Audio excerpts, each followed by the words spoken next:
All right, we are live. Hey guys, I am excited to be back on the TED Show with the one and only Kendra Davies with stellarlifecoaching.com, stellarlifecoaching.com. I could be an old radio advertising voice if I needed to be. I am always excited to do our Talk It Out series with you. You have great insights. You don't let me get away with anything, which is lovely. And then this week, we're going to continue because people loved the 5 love languages discussion. And so I went in. Yeah, we got lots of good feedback on that. I think people are fascinated by it. I was too. So I went in and did mine.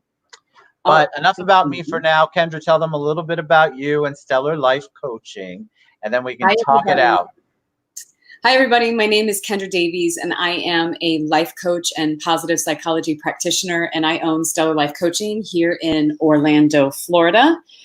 And Ted and I connected a few months back, and I think there was some natural synchronicities, and we both have this deeper desire to talk about all of the things and how to be better and how to live better, and how to be kinder and have more compassion and live a fulfilling, purpose-driven life. And Talk It Out was born. And I'm excited to share as much information, knowledge, resources as I can. And here we are. And we got Ted to take the love language test. I did. I took the test. I am excited for him to share his results. I'll put the link in the comments after the show so people can see where I took my quiz. It's funny because you take those quizzes and you think you know what the outcome is going to be. And I guess maybe you don't know yourself, or maybe you're not. Maybe I wasn't being honest with myself. But let's talk. Before I tell you what my results are, tell them again what the 5 love languages are. Okay, so the 5 love languages is basically a way to identify the way you receive and identify love. It is within the context of relationships. They have a variety of tests when you get there. You can take it as a single person. You can take it as a couple. You can do it with your children. There are workplace versions as well. The idea behind the love languages is recognizing that we're all different. And we're all going to interpret actions, words, and behaviors in different ways and internalize them and give them meaning. And the love languages allows us to identify whether that is physical touch, quality time, acts of service, gifts. What was the other one? Words of affirmation. And words of affirmation, which is my numero uno. Mine too. Angelia just popped on and said, "Are you words of affirmation?" Yeah, I'm words of affirmation. But so explain though, is it the way that I like to receive love, but not necessarily the way I give love? Or correct. That's a whole nother discussion, but that's how I want to receive love.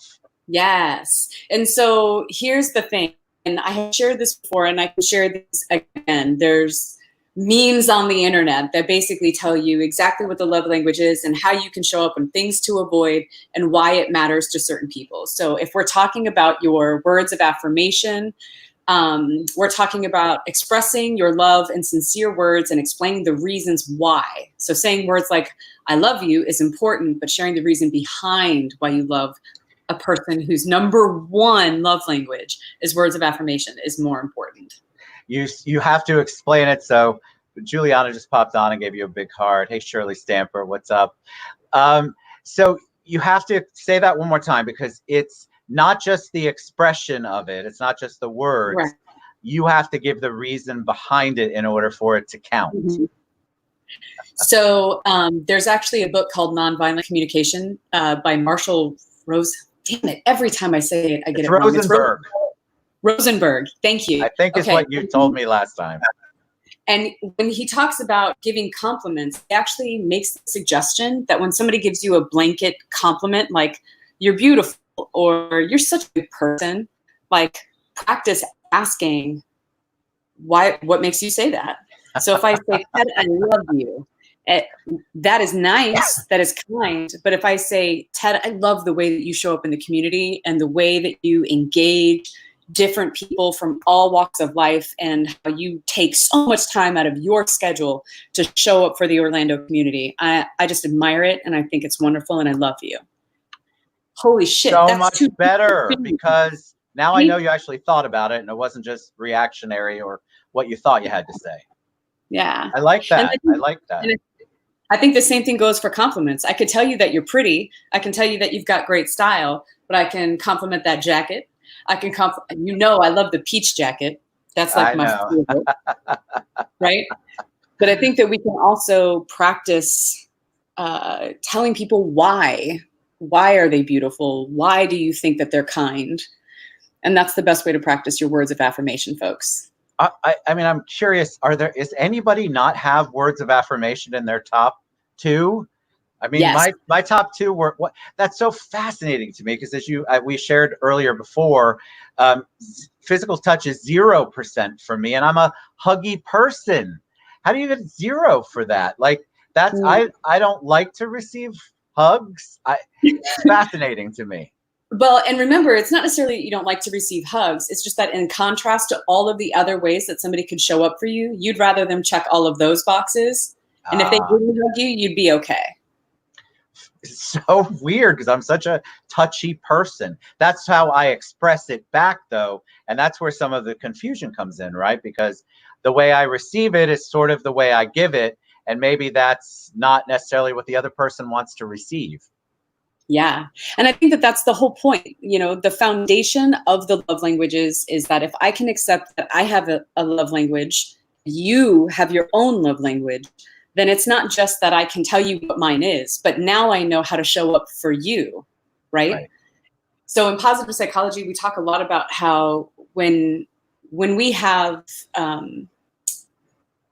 when our partners or our friends or whatever have positive things happen in their lives and we have lackluster responses, that actually causes more damage than when we have knockdown, drag out fights. Right? I believe that. Like, I can give you the benefit of the doubt. Like, I know that you don't yell at me all the time, you know, whatever. I can find ways to forgive you for those things. But when it comes to, hey, I got a raise, and you're like, that's excellent, we got to get in the car and go to dinner. Right? When it's dismissive, or it doesn't celebrate the thing, right? That damage to a relationship, any relationship, outweighs negative confrontation and conflict. So interesting. So when we talk about love languages, it really is a way to prepare yourself to show up for other people. If I know yours is words of affirmation, then I know that a meaningful compliment is going to go a long way. Yes. I know that remembering your kids, remembering Stacy, remembering the things that you go through and asking you pointed questions about the things that I know about you are going to be far more meaningful.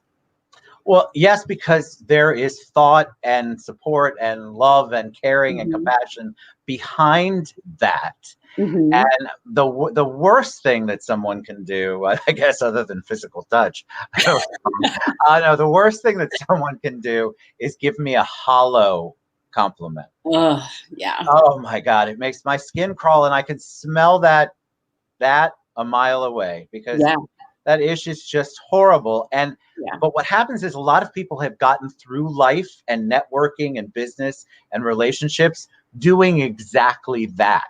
They give you this hollow thing that apparently works on some people. I don't know how it does, but it's hollow and you can tell it. Yeah. You can feel it. And that's why I like Marshall Rosenberg when he says, ask the question, right? Like, if it's your love language and you know that, you now get to be empowered to ask for what you need. So when you get that icky compliment and you're like, that sounds shallow, ask. I mean, I really appreciate that compliment, Ted. Would you mind telling me what makes you think that way? I mean, when you say that, it makes me feel like I would be perceived as pompous by, well, Kendra, tell me why you love me. It's just, there's so much, but I understand exactly what you're saying. Yeah. Because I love to challenge hollow people anyway. And it's not that you're a hollow person. It's that you just don't know any better. Well, but that's what I'm saying. So instead of making the assumption either way about the other person, give them the opportunity to answer the question that you have for you, right? Because the alternative, if I don't ask, is then I harbor some resentment, or I make up a story about you in my head about how you're shallow or you're whatever, when really if you don't know my love language, how do you show up for me? Correct. So, and you know people like this too, the people who don't want to talk, right? Like, yes, I I know have them. people who, and I'm a talker, Ted. Literally, that's what I get paid to do all day, every day. I'm on a phone for 10 to 12 hours a day. Yeah. Oh my God, no. I get paid to talk. I have clients who are like, listen, I don't want to do an hour. I got 30 minutes. Let's make the waves in 30 minutes. If you need an hour of my time, this isn't going to work. Their thing isn't words. It's not about words. It's about those acts of service. It's about physical touch, connection, energy, not bailing, doing what you say you will do. Right, which all fall, you just have to figure out how that falls. Before I go to the next thing, though, and ask a question, Amy Thurston said, Kendra's mom taught me so much about friendship, and I loved her so much. Thank you, Amy. Oh, Amy's going to make me cry. There you go, Amy. All right. All right, let me go to bottom, because apparently quality time is second low man on the totem pole. So what is quality time? I would think spending time with people I care about. I don't know. I'm fascinated by that. So, okay, so quality time is spending time together while being present and giving your full undivided attention. Turn off the televisions and put the phones away to be fully present. So I don't expect that from people. No. Well, it's not just that you don't expect that from people, but if I make a conscious effort to put my phone in my purse because I'm trying to show up and be present for you, you're probably not going to pick up on that. I probably won't. That is so true. But remember the story I shared with you about Jackson's dad, yes. He would do acts of service for me all of the time. And acts of service is like it's very close to zero for me. It's like 7%, So those things weren't even registering on my radar as like things to pay attention to or to say thank you for. So it works both ways. Because quality time is important to you. One of them. Yes. Quality time and words of affirmation and physical touch. Like it's like 30, 33, 33, 27. It's crazy. Like I was surprised I didn't have higher on receiving gifts. So nobody take that wrong. Any gifts you want to throw my way, I'm totally going to receive them and love every minute of it. But I found it fascinating because receiving gifts, every time I saw that question, you kind of intuitively know where we're going. And I kept thinking, well, that's so awful. That's shallow. I'm not going to love somebody more because they got me, I don't know, something. Yeah. I'm going to love them and appreciate it, but it's not showing me that you love me, I guess. Yeah. It's that weird middle one. But I feel like it's important to remove the judgment, right? Because some people are going to have gifts as their number one love language, but it doesn't have to be a new car. It could be, you remembered my order from Starbucks, and the next time we meet, in the park, you bring my vanilla latte, right? It could be that that I love Grey's Anatomy, and so when you go to New York City, you buy me a Grey's Anatomy T-shirt, or Seattle, or wherever the fuck it's filmed, right? like you do something that is thoughtful, and you give me a gift like that. Yeah. So it's not necessarily shallow or even like for me. Like you literally can't clap loud enough. Like I love words of affirmation. I love the words. I want to know all about how much you love me. And that feels good, right? Like you could literally not clean my house and not help me in any of those ways. But if you tell me you love me and you tell me I'm pretty every day, like that's going to do it. That fills my cup. But so acts of service don't go. See, that's my second one. There, words of affirmation, 33%, and acts of service, 30%. So what is this is daytime version. What's an act of service? All right. So acts of service are the things you do to ease the responsibilities and burdens of others. It means a lot when someone goes out of their way to do something for someone else, especially when it's a sacrifice. Examples could be doing the dishes, laundry, washing their car, running errands for them, fixing things around the house, helping them with a project, picking out their clothes every day. Stacey is listening to this. It's hilarious. Doing things without being asked, sacrificing what you want to do for them. So this one, that doing the things without being asked, you've literally said that out loud between these two shows like twice. So it makes sense. So doing things when they're not asked, I can understand that. I love when I'm surprised by somebody's generosity. Yeah. And so I think, and it's not that I don't think I deserve it. That's not what I'm saying. But I'm always surprised when that generosity. I'm always excited when that's a surprise of generosity. Like, wow, Yeah. you actually thought something through and did something totally unplanned where I wasn't part of the planning, and you did this. So I understand that acts of service. It's fascinating, and yet that's at And the bottom for you. it is. It is. So things to avoid for acts of service, right? Because this one is number 2 for you. So things to avoid with Ted Bogert: laziness, broken commitments, and making more work for them. My I'm going to goal go in life is to accurate. make it 100% not work for me. Yeah. What was the say? Oh, laziness. I'm not a big fan of that. Yeah, I agree. Especially when I'm used to working, 3 different jobs or positions. What was the middle one? The middle one was broken commitments. Yeah, I'm a big person on you tell me you're going to be there. And Yeah. then that's why I get on myself. Like we were supposed to do this at 1:00 today. And because of me trying to get used to treatment scheduling, that didn't happen. I get on myself about it equally as hard. But I also expect, because I expect it.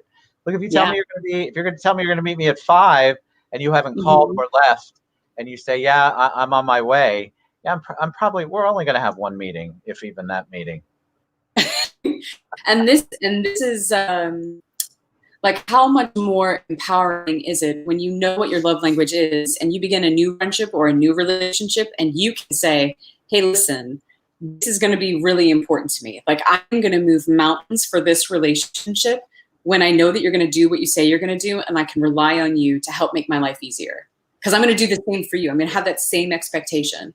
And now this person knows, oh shit, I'm going to have to cancel this appointment with Ted. I need to give him as much notice as possible. I'm going to apologize 20 million times because I know how much it matters to him. Even though I may not actually think that it's that big of a deal. Correct. I now know how you function and how you perceive it, so I can show up for you.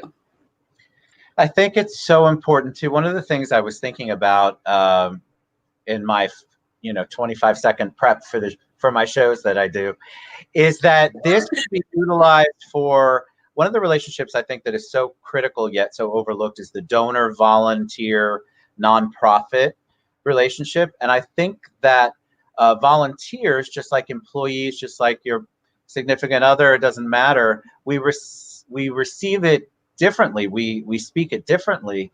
And so one volunteer may love to get that award every year that says their name and you're fantastic. And one person may just want a thank you or a hug or an affirmation, I guess.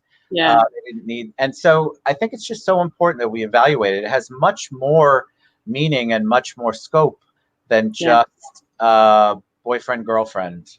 For sure. Like, even with my son, like, his is clearly quality time. Like, he literally just wants me to sit next to him while he plays the game. He'll literally just here. And then he'll get his iPad and then he'll put his hand on my arm. That's it. So my money is on quality time and physical touch for my kid because he just wants me to be near him. Yep. And he'll just put his little hand just like this. So sweet. So it's like, when you know that, that allows you to know how to show up for your kid in a more meaningful way, right? Because you may be buying them toys and like, oh, why aren't you grateful? Why aren't you grateful? And it's like, because their love language isn't toys. Like, that might be how you are showing up, and you want them to be appreciative. You want them to be so grateful, but at the end of the day, that may not be their jam. Their jam is quality time. I mean, true confession. I know, like, for example, Stacy's physical touch is important to her. But I have to say that I'm caught up. I have a ton of questions about that. Oh, yeah. So physical, but because I'm caught up in, remember, we're caught up in what ourselves, as hard as we work on them, it's still ego, all that good stuff is there. So I'm caught up in how I'm receiving it. and it doesn't occur to me like it should enough that that's important to her. Yeah. And this is just why it's important to have the conversations, right? And when we're having them more and more, you know, I had somebody, like, we knew each other on Facebook. We were in mutual circles or whatever for almost 2 or 3 years. But when she reached out to me, you know, like, our commonalities, the things that we were drawn to were like the way that we engage and the way that we speak, and that feeling of authenticity, right? Like, we have this mutual way of connecting.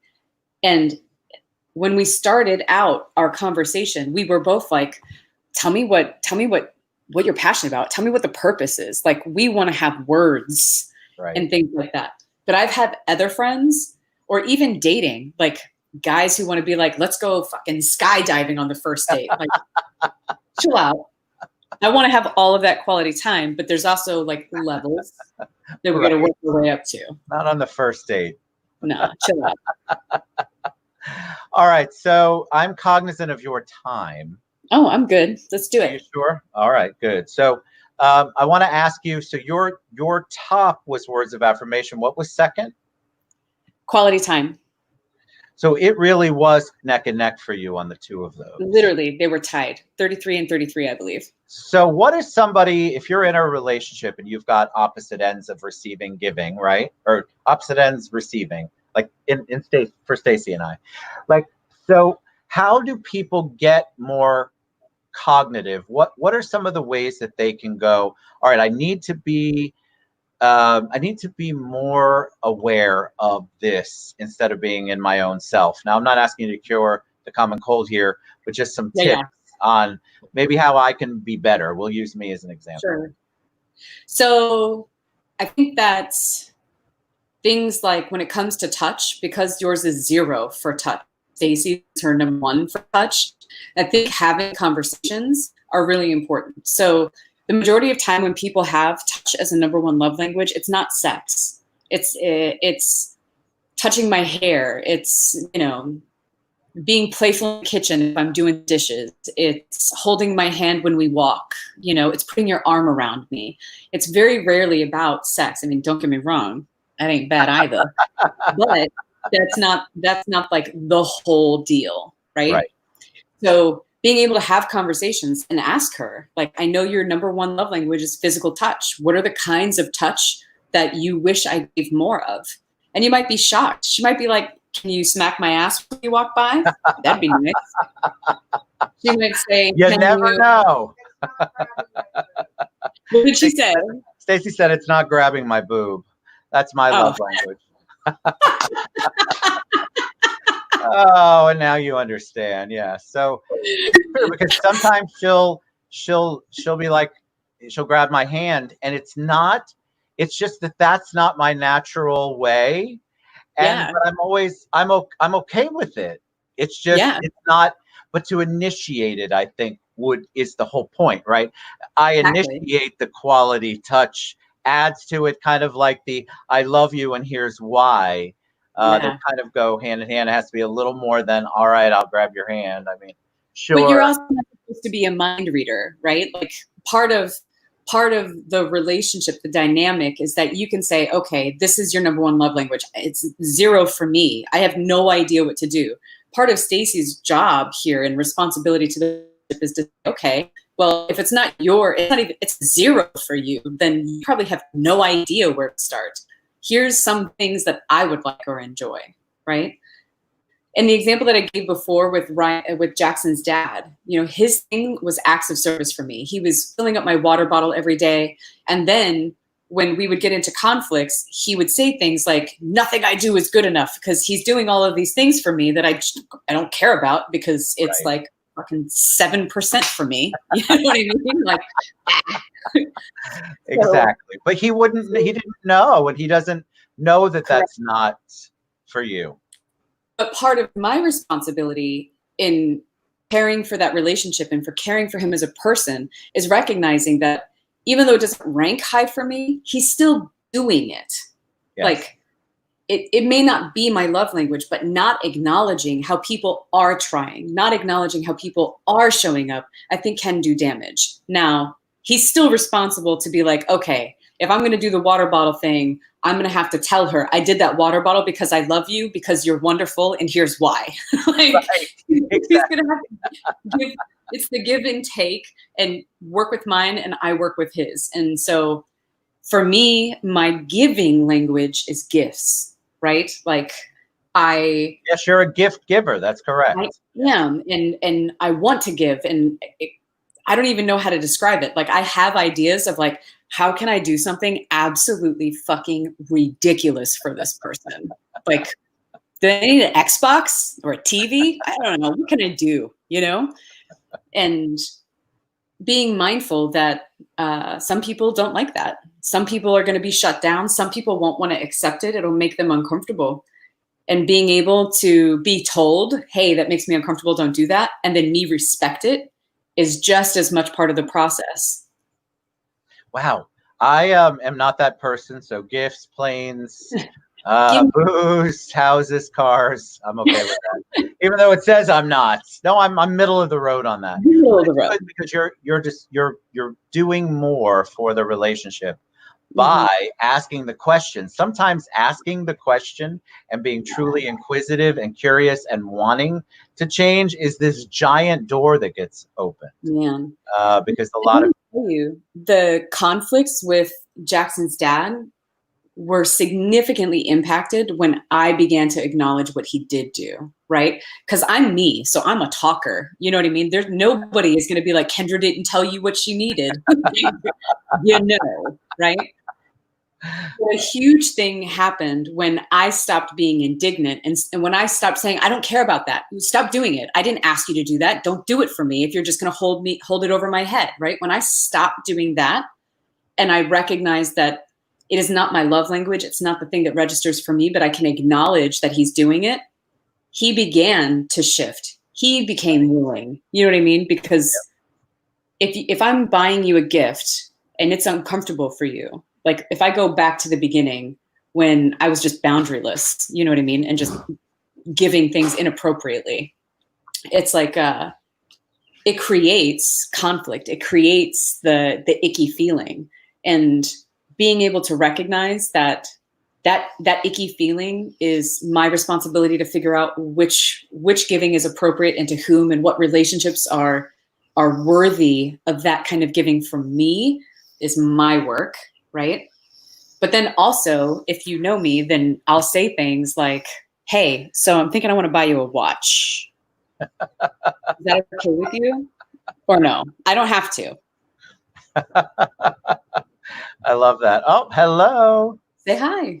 Hello. Hello. Hey, how are you? Say hi. Hello. Hello. I can see you. There he is. Hi. Hello. I'll give you sweet when I'm done. Okay. Love you. You're getting lots of love over here too. Oh yeah. Yep. All right. So it's 4:59. Are you good? You ready? I'm good. I want to say, like, because I love this conversation and I think people have been really engaged and curious about it. We'll share the link to take the test for yourself. And again, on that link, you'll be able to access it for singles, couples, your kids. But there's also multiple books about the love languages that you can read, and the love languages at work that I think are just as important. So like right now, we're 24/7 wherever we are, right? Right. So you may be around your family significantly more than usual. But when we are in the office, when we have to work with people, understanding love languages and understanding how people receive and give is so, so important. Like, you're going to work more, you're going to do anything else your entire life. Invest the time and knowledge to understand how to show up and how other people need you to show up in order for you to be effective. It'll change the way you communicate. It will change the way people see you and the way you see yourself and the way that you engage with folks at work. I think it's just a really, really meaningful way to engage. And how do people reach you? What's the best way? You can go to stellarlifecoaching.com. You can call me at 407-203-8933. You can text that number as well. Yeah. Send me your questions. That was awesome. Thank you. Amazing. Thank you, Ted. So we'll Give be me a back next week. Yes, I love that conversation. I'm learning. Aren't we all? Always. All right. Appreciate you. We love you guys. We'll be back. We'll be back next week, and I'll be back tomorrow. Have a good one. Bye. Bye.